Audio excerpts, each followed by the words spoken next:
السلام علیکم ورحمۃ اللہ وبرکاتہ۔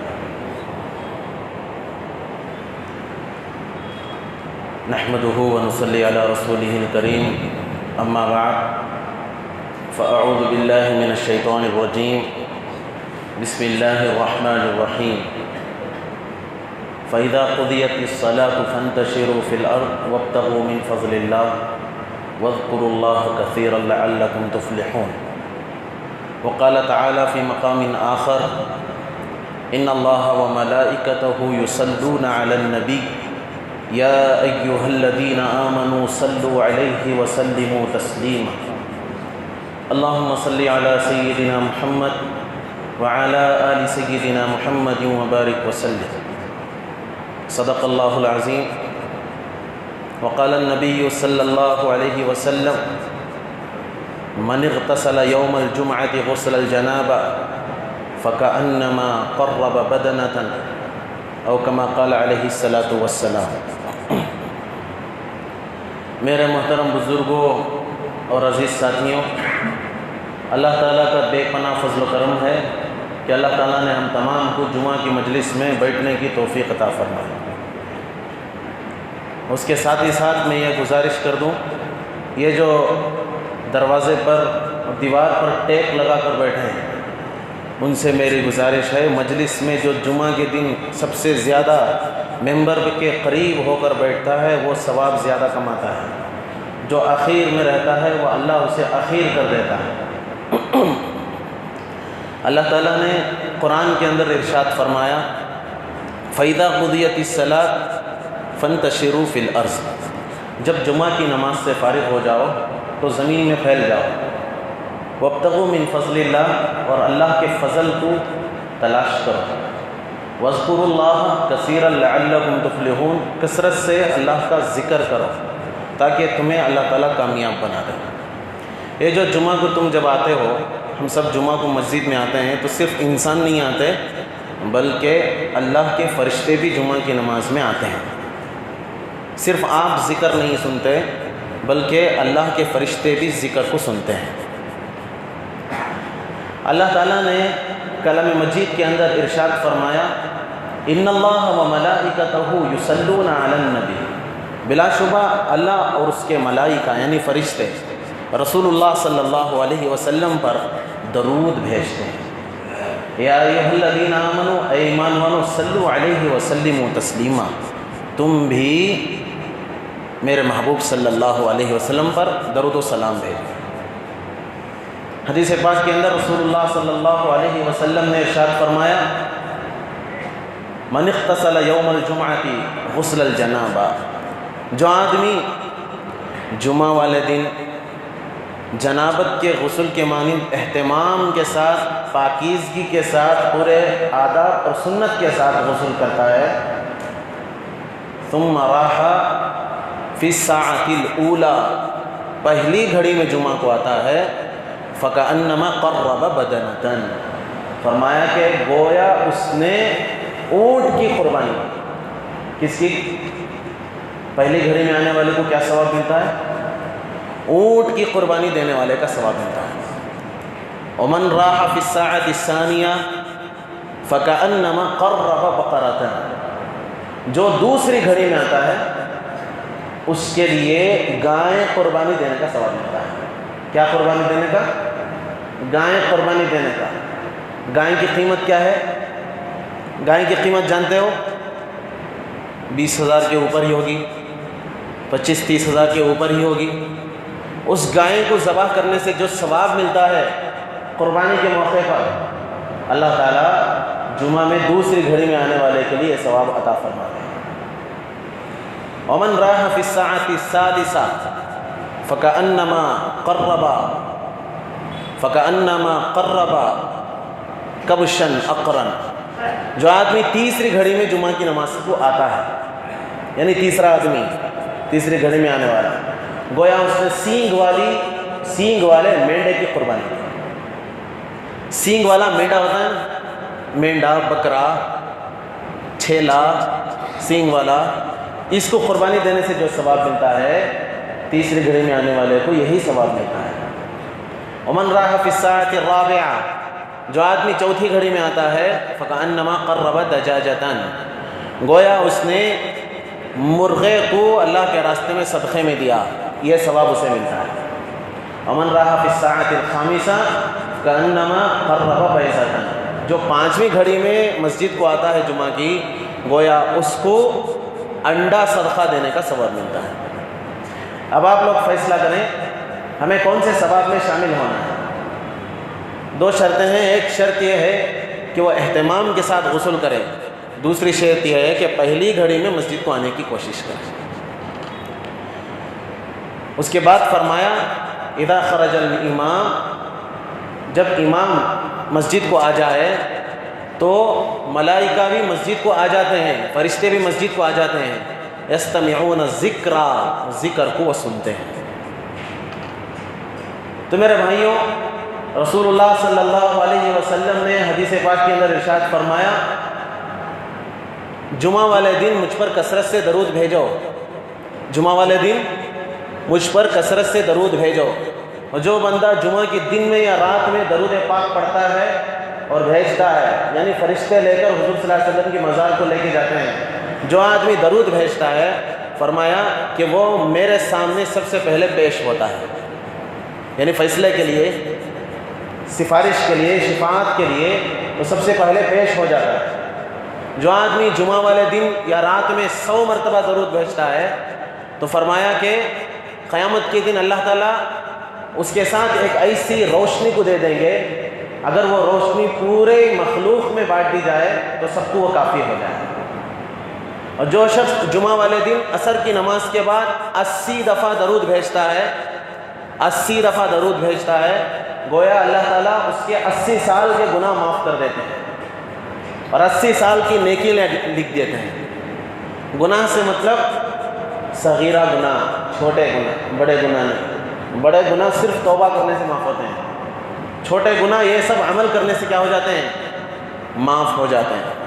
اور رسول اللہ صلی اللہ علیہ وسلم نے ارشاد فرمایا من توضأ یوم الجمعۃ فبها ونعم، جو آدمی طہارت کی پاکی تو ہو اس کی، لیکن اگر وہ وضو کر کے جمعہ کی نماز کے لیے آئے تو اچھی بات ہے، لیکن ومن اغتسل فالغسل افضل، جو غسل کرتا ہے غسل کرنا اس کے لیے افضل ہے۔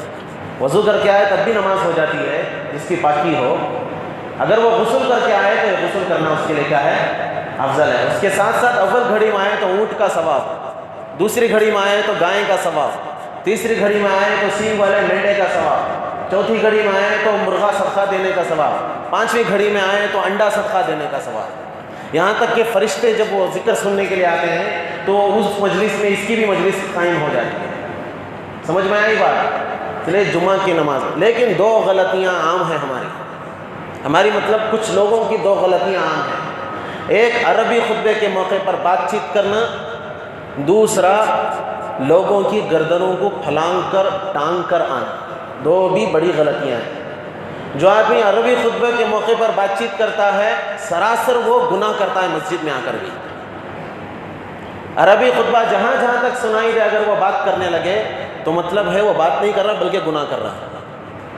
حضرت عمر رضی اللہ عنہ خطبہ دے رہے تھے، 2 دیہات کے لوگ بات چیت میں مشغول ہو گئے تو مسجد نبوی، حضرت عمر نے کنکری اٹھائی اور مارا اور خاموش رہنے کو کہا۔ حضرت عمر چاہتے تو ممبر سے آواز دے کر کہہ سکتے تھے کہ خاموش ہو جاؤ، بات چیت کرنا منع ہے، اس لیے کنکری پھینک کر اشارہ کیا کہ خاموش ہو جاؤ، اور فرمایا کہ اگر تم اس شہر کے ہوتے تو میں تمہیں سزا دیتا، تم دیہات کے ہو تمہیں معلوم نہیں، اس لیے میں خاموشی کا پیغام دے رہا ہوں۔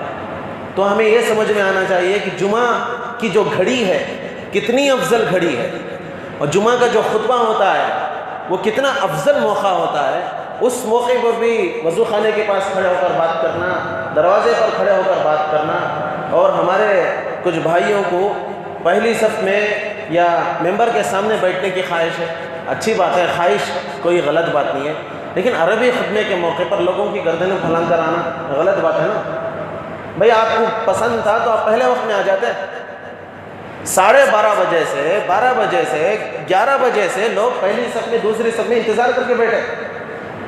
اب یہ بھائی عربی خطبے کے موقع پر باہر سے گردن پھلانگ کے آیا تو یہ 12:30 سے انتظار کرنے والوں کا حق تو مار رہا ہے، دوسری بات تو گناہ بھی کر رہا ہے. اگر اتنی خواہش تھی، اتنی تمنا تھی تو وہ پہلی صف میں پہلے وقت میں آ کر بیٹھ جاتا. عربی خطبے میں اس دروازے، کبھی اس دروازے سے، کبھی اس دروازے سے، تماشا بنا کے رکھا ہے. آخر میں آئے تو آخر میں بیٹھ جانا اگر جگہ نہیں ہے. اگر جگہ ہے تو پہلے آ کر بیٹھنا، جگہ نہیں ہے تو لوگوں کی گردن پھلانگ کر نہیں آنا. غلط بات ہے. اب یہ بات معلوم ہی نہیں ہوتی. آپ کی ذمہ داری ہے جو اس طرح سے یہاں مسجد میں کرتے ہیں ان تک بات کو پہنچا دو بھائی. وہ تو خطبہ سننے کے اللہ ان کو توفیق ہی نہیں دیتا، مسائل سننے کے اللہ ان کو توفیق ہی نہیں دیتا. تجارت بڑی ہے، کاروبار بڑا ہے، پیسے کمانا ہے. بھائی آخری وقت میں جا کے پڑھ لیں گے 5 منٹ، کیا خطبہ کیا ضروری ہے؟ 2 رکعت نماز پڑھ لیں گے، نماز ہو جائے گی. تو اللہ ایسے لوگوں کو نیک ہدایت عطا فرمائے. مسجد کا ادب کرنا، مسجد میں لوگ جو مصلیاں بیٹھے ہیں ان کا ادب کرنا. وہ کسی بازار میں نہیں بیٹھے ہیں، وہ کسی میلے میں نہیں بیٹھے ہیں، وہ بیٹھے ہیں جمعہ کی نماز کے لیے بیٹھے ہیں. ان کی گردنوں کو پھلانگنا بڑی غلط بات ہے، گناہ کا کام ہے. آپ بھی اس پر عمل کرو. جو لوگ دیر سے آتے ہیں ان تک یہ بات آپ پہنچا، امانت بات ہے، آپ ان تک بات پہنچا دو. شرم کی نہیں، خوف کی بات نہیں، یہ اللہ کی بات ہے، رسول اللہ صلی اللہ علیہ وسلم کی شریعت کی بات ہے، حق بات ہے، پہنچا دینا. آپ کی بات پہنچانے سے آپ پیچھے ہے تو الگ بات ہے. اللہ کے رسول کی بات صلی اللہ علیہ وسلم پہنچا دینا چاہیے. انشاءاللہ کریں گے. جو لوگ یہ سوچتے ہیں کہ جمعہ کی نماز آخر میں جا کر بھی پڑھ لی جا سکتی ہے، کام پہلے نماز بعد میں، کام پہلے خطبہ سن لیں گے جا کر، نماز پڑھ لیں گے جا کر، ایسے لوگوں کے لیے میں ایک واقعہ سنانا چاہتا ہوں. ایک واقعہ عرب کا ایک مشہور دیہاتی تھا، مشہور کھیتی کا کام کرنے والا تھا. وہ کھیتی کا کام کرتا تھا. بور کا مسئلہ نہیں ہے، نل کا مسئلہ نہیں ہے، موٹر کا مسئلہ نہیں ہے. پانی کا نالا جاتا، نہر جاتی، اسی سے وہ سوراخ بنوا کر کھیتی کو پانی ڈالنا پڑتا تھا. اور ایک ہی وقت میں پانی آتا تھا. جمعہ کے دن اسے پانی کا انتظام کرنے کا موقع آیا تو ایسی صورت میں جمعہ کی نماز کا وقت آ گیا. اب جمعہ کو جائیں یا پانی چھوڑیں؟ اب پانی کے لیے وہ انتظام کرنے جائے گا تو جمعہ کی نماز چھوڑ جائے گا. اب جمعہ کے لیے جائے گا تو یہاں کھیت کو پانی دینے والا پانی نہیں ملے گا. تو اس کی بیوی نے کہا کہ آپ جمعہ کو جائیں گے تو ایک ہی وقت میں پانی آتا ہے، اب جمعہ کو جا کر آنے تک پانی ختم ہو جائے گا، اس ہفتے میں جو ہے وہ پانی ہمیں نہیں ملے گا. آپ ایک کام کریں، پانی کا انتظام کریں، جمعہ بعد میں پڑھ لیں. تو اس کے شوہر نے کہا نہیں، میں جمعہ پہلے پڑھ لوں گا، پانی آئے نہ آئے مجھے جمعہ ادا کرنا ہے، جمعہ بھی تو اہم ہے نا. اس کے دل، اس کا ایمان کہنے لگا کہ میں جمعہ پہلے پڑھ لوں گا، پانی تو بعد میں اللہ چاہے تو آئے، اللہ نہ چاہے تو نہ آئے. جب یہ جمعہ کی نماز کو نکلنے لگا تو عین موقع پر اس کا ایک قیمتی اونٹ بھاگ گیا. اس کی بیوی نے کہا ہم نے بہت پیسے دے کر اس اونٹ کو خریدا ہے، اگر آپ جمعہ کے لیے چلے جائیں گے تو اونٹ گم ہو جائے گا، پاس ہی میں ہوگا، بازو کی گلی میں آپ جا کر اونٹ لا کر باندھ دیں پھر جمعہ کے لیے جائیں. تو اس نے کہا نہیں، نہ پانی دوں گا نہ اونٹ کے لیے جاؤں گا، میں جمعہ کے لیے جاؤں گا. تو یہ جمعہ کی نماز کو آ گیا. جمعہ کی نماز سے فارغ ہوا، پھر گھر کے پاس آیا تو دیکھا گھر کے سامنے اس کا اونٹ بندھا ہوا نظر آیا. بیوی کے پاس گیا، بھائی اونٹ تو بھاگ گیا تھا ہمارا، کس نے لا کر باندھ دیا؟ تو اس کی بیوی نے کہا کہ میں روٹی کے لیے آٹا گوندھ ہی رہی تھی، مجھے کتوں کے چلانے کی آواز آئی، میں باہر آ کر ڈھیلیس کے پاس دیکھتی ہوں تو ہمارے اونٹ کو 4-5 کتے بھونکتے ہوئے بھگا کر ہمارے گھر کے پاس لے کر آئے اونٹ کو، اور میں نے اس کی رسی کو اس کھمبے سے باندھ دیا. اللہ اگر چاہتا ہے تو کسی کی نماز کی حفاظت کے لیے کتوں سے کام لیتا ہے، لیتا نہیں لیتا. اللہ اگر چاہتا ہے تو کتوں کی چلانے کی آواز سے بھی اونٹ کو بچا سکتا ہے. اچھا چلو اونٹ تو بچ گیا، اب میں جا کر کھانا کھانے کے بعد اپنے کھیت میں پانی کا انتظام کروں گا.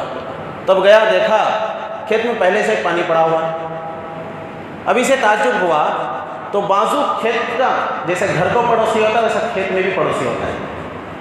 کھیت کے پڑوسی نے کہا کہ بھائی پہلا نمبر تو میرا تھا، دوسرا نمبر تو آپ کا تھا، میں نے سوراخ اپنے کھیت کو بنائی، مجھے پتہ نہیں تھا آپ کے کھیت میں بھی سوراخ پڑ گئی تھی. جیسے میں پانی ڈھکیلنے لگا تو آپ کے کھیت میں پہلے پانی گیا، بعد میں میرے کھیت میں بعد میں پانی آیا. تو اللہ اگر چاہتا ہے تو ہماری نماز کی وجہ سے، اس کے حکم کو بجا لانے کی وجہ سے ہمارے کام میں تعاون کرتا ہے. اونٹ بھی بچ گیا اور اس کے کھیت میں پانی بھی چلا گیا. اگر یہ جمعہ خدا نخواستہ چھوڑ دیتا تو اس کا وقت پانی میں لگ جاتا، اس کا وقت اونٹ کی حفاظت میں لگ جاتا، لیکن اس کی جمعہ مس ہو جاتی. تو اب بات ہوش میں آئی، سمجھ میں آئی کہ جمعہ کی نماز بہت افضل ہے. میں اردو خطبے کی بات نہیں کر رہا، عربی خطبہ نماز. کون سا؟ عربی خطبہ نماز. ممبر پر جب امام چڑھ جائے اس وقت سے لے کر نماز سے فارغ ہونے تک بندے کا دل مسجد میں رہے، بندہ مسجد میں موجود رہے. آپ مفتی ہیں، آپ عالم ہیں، آپ بڑی سی کتابیں پڑھیں، بیان مت سنو، بیان ضرورت نہیں بیان کی. آپ اگر اچھے مسئلے مسائل جانیں تو خوشی کی بات ہے بھائی. بیان اس لیے سنا جاتا ہے کہ چند دین کی باتیں معلوم ہو جائے، اس لیے لوگ مسجد کو آتے ہیں. میں بس یہاں امپورٹنٹ بات یہ کہہ رہا ہوں کہ عربی خطبہ اور نماز بہت ضروری ہے. عربی خطبے میں بھی دکان میں گراہک، لوگوں کو کیسے چھوڑ کے جاؤں، 2 کٹے چاول کے چلے جاتے تھے نا، 2 گراہک آئے تھے نا. ہاں، گوشت والے گوشت کے دکان پہ بزی، دکان والا گراہکوں میں بزی، ہوٹل والا ہوٹل میں بزی، گیرج والا گاڑیوں میں بزی. ارے نماز کی تو کچھ ہوش ہے، ہماری جمعہ والی نماز کی تو کچھ ہوش ہے. فرمایا جو آدمی 3 جمعہ بغیر کسی عذر کے جان بوجھ کر چھوڑ دیتا ہے، اللہ زندگی میں کبھی اسے جمعہ کی توفیق نہیں دیتا، کبھی زندگی میں اسے جمعہ کی توفیق نہیں دیتا. جمعہ پڑھنی ہے، 5 نمازیں تو فرض ہی ہیں، جمعہ تو پڑھنا ہی ہے. بغیر عذر کے جمعہ چھوڑنے والے کو اللہ جمعہ پڑھنے کی توفیق نہیں دیتا. اور اس میں بھی جب یہاں آئے تو یہاں کیا لحاظ سے بیٹھنا، مسجد کا ادب کیا، بات چیت نہیں کرنا. ویسے تو مسجد میں بات چیت کرنا منع ہی ہے. بڑی ہماری نادانی، کتنے بڑے افسوس کی بات، جمعہ کا عربی خطبہ ہوتے رہتا، باہر کھڑ کے بات آج کرنا. ان کے اسٹوریاں ختم ہوئی نہیں مسجد کو آئے، ان کے اسٹوریاں مسجد کو آئے بھی ختم ہوئی نہیں. ان کے تقاضے مسجد میں پورے ہونے، ایسی بات چیت شروع ہو جاتی ہے. ان کی دکان کی بات مسجد میں، مکان کی بات مسجد میں، شادی بیاہ کی بات مسجد میں. ہاں، شادی بیاہ کی بات مسجد میں، بازار والی بات مسجد میں، خرچ کی بات مسجد میں، پیمنٹ کی بات مسجد میں، فیس کی بات مسجد میں، اسکول کی بات مسجد میں. جمعہ کا عربی خطبہ ہوتا ہے تو ایسی باتیں ہوتی رہتی ہیں. ادھر کون بولے گا بھائی، کون سمجھانے والا؟ کب آئے گی ہم لوگوں کو ہوشیاری، کب آئے گی عقل؟ ہمیں سمجھانے والا کوئی ہے نہیں کیا؟ مسجد میں آئے خوف اور رعب طاری ہو جانا، مسجد میں آئے تو خوف اور رعب طاری ہو جانا. یہ کسی پردیسی کا مکان نہیں، یہ اللہ کا گھر ہے. کس کا گھر ہے؟ یہ اللہ کا گھر ہے. یہاں ہر موقع پر سکون رہتا ہے، یہاں تسلی رہتی ہے، یہاں اطمینان رہتا ہے، یہاں اللہ کی رحمتیں برستی رہتی ہیں. اگر اس کا خلاف ہوا، رحمت کی بجائے لعنت بھی برس سکتی ہے. اللہ کے رسول صلی اللہ علیہ وسلم نے ارشاد فرمایا، جب بندہ مسجد میں بات کرتا ہے تو فرشتے کہتے ہیں اس کو کیا عبداللہ، اے اللہ کے بندے خاموش ہو جا. جب دوسری دفعہ بات کرتا ہے تو فرشتے کہتے ہیں اس کو کیا عبداللہ، اے اللہ کے بندے خاموش ہو جا. جب تیسری دفعہ بات کرتا ہے تو کہتا ہے اس کو کیا عبداللہ، اے اللہ کے بندے خاموش ہو جا. جب چوتھی دفعہ بات کرتا ہے تو فرشتہ کہتا ہے اس کو یا عدو اللہ، اے اللہ کے دشمن اب تو خاموش ہو جا. ہمیں اللہ کے دشمن یا دوستی نبھا رہی کیا؟ ہمیں دوستی کا جو ٹائٹل اللہ ہمیں دیا ہے، اللہ کا نیک بندہ اللہ کا دوست ہوتا ہے، وہ بندہ بن کے رہتا ہے. کیا ہمیں اسے نبھا رہی؟ بندگی صرف نماز میں نہیں بھائی، بندگی صرف نماز میں نہیں، ہر لمحہ بندگی اللہ کی کرنا، نبھانا. ڈر خوف رہنا ہمارے اندر، ہمارا سینہ تاننا، ہمارے بازوؤں کی طاقت مسجد کے باہر، ہمارے بازوؤں کی طاقت، ہمارے دماغ کی صلاحیت، ہماری زبان کی صلاحیت مسجد کے باہر. جب مسجد کے اندر آئے، بڑے افسوس سے یہ بھی کہنا پڑتا، بیڑی پیلے کو مسجد میں آنے کی ضرورت کیا؟ بیڑی پیلے کو پیشاب خانے میں آنے کی ضرورت کیا؟ یہ پیشاب خانہ ہمارے گھر کا پیشاب خانہ نہیں، یہ پیشاب خانہ مسجد کا پیشاب خانہ ہے. بیڑی پیلے کو یہاں آنے کی ضرورت کیا؟ باہر چھت کو آنا، بدبو لے کر نہیں آنا، منہ صاف رکھ کر آنا. یہ اللہ کا گھر ہے. اللہ کے گھر کی دیواریں صرف اللہ کا گھر نہیں ہوتی، کمپاؤنڈ کا حصہ بھی اللہ ہی کا گھر ہوتا ہے. آپ کے کمپاؤنڈ میں ہریالی ہے، گاڑی کھڑی ہے، کوئی بیڑی پی کے، کوئی سگریٹ پی کر پھینک دے، کوئی کوڑا کرکٹ ڈالے، کیا بولیں گے آپ؟ خاموش رہ جائیں گے؟ پکڑائیں گے، اس کو کمپلینٹ کریں گے بھائی بار بار کرے گا تو۔ اگر یہی حرکت ہم بار بار مسجد میں کریں، ہوش ہے؟ کچھ ہوش ہماری زندگی کے اندر ڈال کر دیکھیں، ہم مسجد میں جا کر کیا کر رہے ہیں بھائی؟ اچھے سے کارپیٹ بچھائیں گھر کے اندر، ہاں اچھے سے کارپیٹ بچھائیں گھر کے اندر، اچھا سا قالین بچھا ہے، جھاڑو دیا گیا ہے، اچھے ٹینس ہیں ماشاءاللہ، کوئی گندگی کر دے تو کیا کہیں گے آپ؟ باہر کا بچہ رویا تو سر میں درد ہوتا، اپنا بچہ رویا تو دل میں درد ہوتا۔ باہر کا بچہ رویا تو سر میں درد ہوتا، کیوں؟ باہر کا بچہ نہ بھائی، ہمارا بچہ رویا تو دل میں درد ہوتا۔ ہمارے گھر میں خراب ہوا تو تکلیف ہوتی، اللہ کے گھر میں کتنی خراب کام ہوا تو ہو رہا درد، ہو رہی تکلیف۔ ہم نہ کہیں کو جی اس کا کام انہیں کرنا، ہمارا کام ہمیں کرنا۔ کم سے کم دل کے اندر تو احساس آ رہا ہے کیا؟ کس کے گھر کو جاری سو ہمیں کیسا ویلے ویسا نل بند کر ڈالنا، کیسا میلا ویسا فین ڈالنا، لائٹاں ڈالنا، معمولی بات سمجھ گئی اسے، کتنا فضول ہو رہا ہوتا ہے، حساب اللہ کے پاس دینا پڑے گا۔ ان المبذرین کانوا اخوان الشیاطین، فضول کرنے والے شیطان کے بھائی ہیں، مومن کے بھائی نہیں۔ کس کے بھائی؟ شیطان کے بھائی۔ اللہ نے قرآن کے اندر ارشاد فرمایا، تو اس لیے فرمایا کہ جمعہ والے دن درود پاک کثرت سے پڑھنا، خاموش نہیں بیٹھنا۔ اگر اذان کے فوراً بعد ہم آ چکے ہیں، پہلی گھڑی میں آ چکے ہیں، صلاۃ التسبیح کی نماز پڑھو۔ صلاۃ التسبیح کی نماز کا طریقہ معلوم نہیں تو سیکھو۔ تیسرا کلمہ اکثر صلاۃ التسبیح میں پڑھی جاتی ہے، تو ہر رکعت میں 70 پر 5 مرتبہ اگر تیسرا کلمہ پڑھا جاتا ہے، 4 رکعت میں 300 دفعہ تیسرا کلمہ جو ہے پڑھا جاتا ہے، 300 دفعہ مکمل اگر 4 رکعت میں آپ کریں گے تو یہ صلاۃ التسبیح کی نماز ہوتی ہے۔ کم سے کم 20 منٹ لگتے ہیں، زیادہ سے زیادہ 30 منٹ، اگر اس سے بھی زیادہ سکون والی نماز ہے تو 40 منٹ لگتے ہیں۔ 30 منٹ میں یا 25 منٹ میں آپ نماز مکمل کرنے کی کوشش کریں، اللہ بہت زیادہ ثواب عطا فرمائے گا۔ تو جمعہ کی بات آئی تو ایک اور فضیلت میں آپ کو بتا دوں، جو آدمی جمعے والے دن سورہ کہف کی تلاوت کرتا ہے، کون سے سورت کی؟ سورہ کہف کی تلاوت کرتا ہے، اللہ تعالیٰ ایک جمعہ سے دوسرے جمعہ تک کے پورے صغیرہ گناہ کو معاف کر دیتا ہے۔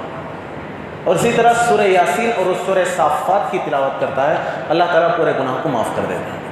اگر نہیں ہو سکا سورہ کہف کی پہلی 10 آیتیں، سورہ کہف کی آخری 10 آیتیں، جو آدمی اس کی تلاوت کرتا ہے جمعہ والے دن، کون سی سورت؟ سورہ کہف کی پہلی 10 آیتیں اور آخری 10 آیتیں جو آدمی تلاوت کرتا ہے، فرمایا کہ قیامت کے دن یعنی قیامت کے قریب والے دن اللہ تعالیٰ دجال کے فتنے سے اسے حفاظت کرتے ہیں۔ کس کے فتنے سے؟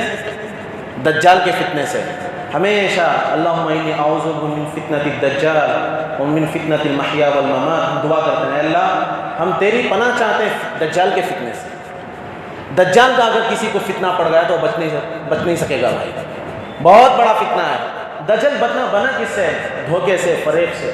جو لوگ دھوکہ دیتے ہیں، جو لوگ فراڈ کام کرتے ہیں، جو لوگ ایسے ویسے کام کرتے ہیں، یہ دجال کے فتنے سے بنے ہوئے کام ہیں۔ جو لوگ یہ کام کرتے ہیں یہ اس کا ساتھ دیتے ہیں، اللہ کے راستے کا ساتھ نہیں دیتے۔ تو اسی لیے اگر کسی کو پڑھ نہیں سکتے، وقت نہیں ملا، تو سورہ کہف کی پہلی 10 آیتیں اور سورہ کہف کی آخری 10 آیتیں پڑھے، فرمایا کہ اللہ تعالیٰ اسے دجال کے فتنے سے حفاظت کرتے ہیں۔ ایک اور میں بات سنا دیتا ہوں، جو آدمی جمعے والے دن یا شام کو درود شریف پڑھتا ہے، اللہ تعالیٰ اس کے 100 کام بنا دیتے ہیں۔ کتنے کام؟ 100 کام۔ 30 دنیا میں بنا دیتے ہیں، 70 آخرت میں بنا دیتے ہیں۔ کتنے کام بھائی؟ 100 کام۔ ایک کام کے لیے اتنا وقت، دوسرے کام کے لیے اتنا وقت، تیسرے کام کے لیے اتنا وقت، ہر کام کے لیے وقت تو لگے گا، لیکن جمعہ کے دن میں یا رات میں جو درود شریف پابندی سے پڑھتا ہے، فرمایا اللہ اس کے 100 کام بنا دیتے ہیں۔ 30 کام دنیا کے بناتے ہیں، 70 کام آخرت کے بنا دیتے ہیں۔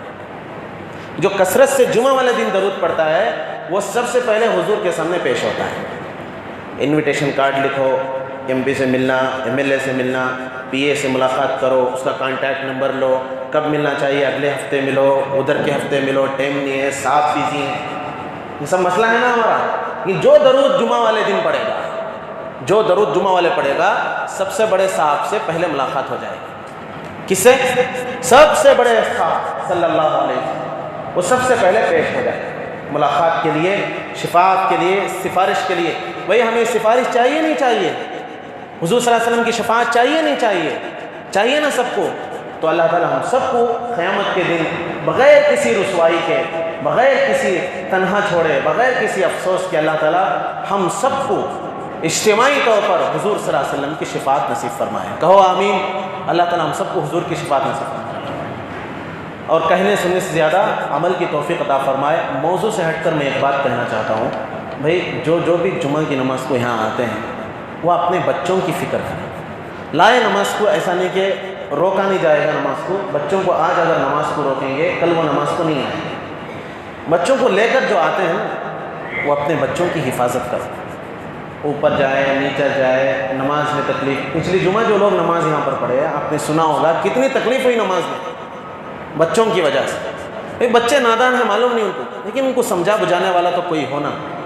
بھئی نیچے والے کوئی دو نوجوان نماز کے موقع پر اوپر چلے جائیں، بچوں کو خاموش کرائیں، اس میں بھی ثواب ملتا ہے. ملتا نہیں ملتا بھائی؟